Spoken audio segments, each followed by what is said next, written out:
Hello friends, இன்னைக்கு நம்ம சேனல்ல சூப்பரான மதுரை ஸ்பெஷல் தண்ணி சட்னி எப்படி பண்றதுன்னு பார்க்கலாம்.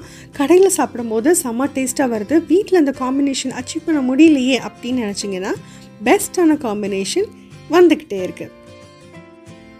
இப்போ இதுக்கு தேவையான இன்கிரிடியன்ட்ஸ் பார்க்கலாம். தேங்காய் வந்து பார்த்தீங்க அப்படின்னா ஒரு 15லேருந்து 16 சில் இந்த மாதிரி பீஸ் போட்டு எடுத்து வச்சுருக்கேன். நல்லா ஃப்ரெஷ்ஷான பதமான தேங்காவாக இருந்தால் ரொம்ப நல்லது. அதே மாதிரி நீங்கள் ஃப்ரிட்ஜில் வச்சு நீங்கள் இந்த தேங்காய் சில்லை யூஸ் பண்ணுறீங்க அப்படின்னா ஒரு அரை மணி நேரத்துக்கு முன்னாடி நல்லா தண்ணியில் போட்டு ஊற வச்சுடுங்க. அப்போ வந்து அந்த சில்னஸ் எல்லாம் போயிட்டு தேங்காய் நல்லா ஃப்ரெஷ் ஆகிடும்.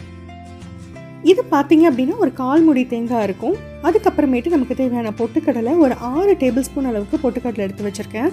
அப்புறம் ஒரு 4லேருந்து 5 சின்ன வெங்காயம் எடுத்து வச்சுருக்கேன். அதுதான் இதுக்கு டேஸ்ட் கொடுக்க போகிறது சூப்பராக. அதுக்கப்புறமேட்டு இது தண்ணியாக பண்ணுறதுனால 2 நீல பெரிய பச்சை மிளகாய் எடுத்து வச்சுருக்கேன்.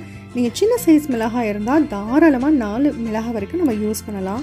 அப்புறம் ஒரு 2லேருந்து 3 கருவேப்பிலை இலைகள் நல்லா வாசமாக இருக்கிறதுக்கு இதில் சேர்த்துக்கலாம். முக்கியமான விஷயம், இதில் நம்ம பூண்டு சேர்க்க போகிறது கிடையாது.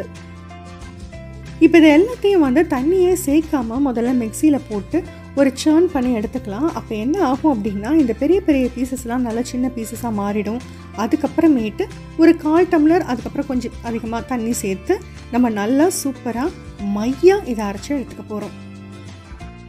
அரைக்கும் போதே நான் 1/4 டீஸ்பூன் அளவுக்கு உப்பு சேர்த்து அரைச்சிருக்கேன். நல்லா மையம் அரைச்சதுக்கு அப்புறமேட்டு ஒரு 1.5 கப் அளவுக்கு இதில் தண்ணி சேர்த்துருக்கேன். பாருங்கள், இந்த அளவுக்கு நம்ம தேங்காய் வந்து மையாக அரைப்பட்டிருக்கணும். அதே நேரத்தில் தண்ணி சேர்த்ததுக்கு அப்புறமேட்டு நம்ம சட்னியோட கன்சிஸ்டன்சி இப்படி இருக்கணும். ரொம்ப தண்ணியாகவும் இருக்கக்கூடாது, ரொம்ப திக்காகவும் இருக்கக்கூடாது. இப்போ சட்னிக்கு தாளிக்கிறதுக்கு ஐட்டம்ஸ் ரெடி பண்ணி வச்சுருக்கோம். நம்ம வந்து கடுகு, அதுக்கப்புறமேட்டு உடச்சி உளுந்தம் பருப்பு எடுத்து வச்சுருக்கோம். அது கூட சேர்த்து சின்ன வெங்காயம் ஒரு 4 சின்ன வெங்காயம் எடுத்து வச்சுக்கலாம். நல்லா பொடியாக நறுக்கிக்கலாம். அதுக்கப்புறமேட்டு பார்த்திங்க அப்படின்னா நம்ம தாளிக்கிறதுக்கு வரமிளகாய் எடுத்து வச்சுருக்கேன். நீங்கள் பெரிய வரமிளகாய் இருந்தால் 2 எடுத்துக்கலாம். சின்னது இந்த மாதிரி குண்டு மிளகாய் இருந்தால் 2 இல்லை 3 வரைக்கும் எடுத்துக்கலாம். அதுக்கப்புறமேட்டு கருவேப்பிலை இலைகள் ஒரு 4-5. ரொம்ப ரொம்ப முக்கியமானது, நிறைய இடங்களில் நம்ம மிஸ் பண்ணுறது இந்த பெருங்காயத்தூள். ஒரே ஒரு சிட்டிகை பெருங்காயத்தூள் நம்மளுடைய சட்னி, முக்கியமாக அந்த தேங்காய் சட்னிலாம் பண்ணும்போது அவ்வளோ மனம் கொடுக்கும். தாளிக்கிற கரண்டியில் 2லேருந்து 3 டீஸ்பூன் அளவுக்கு எண்ணெய் சேர்த்துட்டு நல்லா சின்ன வெங்காயம் நல்லா வதங்கி வாசம் வரட்டும்.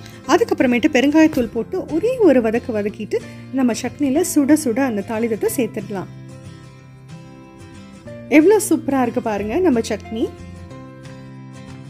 நம்ம சேனலில் சூப்பரான கார சட்னி ரெசிபி இருக்குது. அதுக்கப்புறமேட்டு பூண்டு சட்னி, இன்ஸ்டன்ட் பூண்டு சட்னியும் இருக்குது. வதக்கி அரைக்கிற பூண்டு சட்னி ரெசிபியும் கொடுத்துருக்கேன். கண்டிப்பாக எல்லா சட்னி ரெசிபீஸையும் கண்டிப்பாக ட்ரை பண்ணி பாருங்கள். இந்த சட்னியும் ட்ரை பண்ணி பாருங்கள். உங்கள் கமெண்ட்ஸை ஷேர் பண்ணுங்கள். இந்த வீடியோ உங்களுக்கு பிடிச்சிருந்ததுன்னா கண்டிப்பாக லைக் பண்ணுங்கள், சப்ஸ்கிரைப் பண்ணுங்கள். உங்கள் ஃபேமிலிக்கும் ஃப்ரெண்ட்ஸுக்கும் மறக்காமல் ஷேர் பண்ணிவிடுங்க. தேங்க்யூ.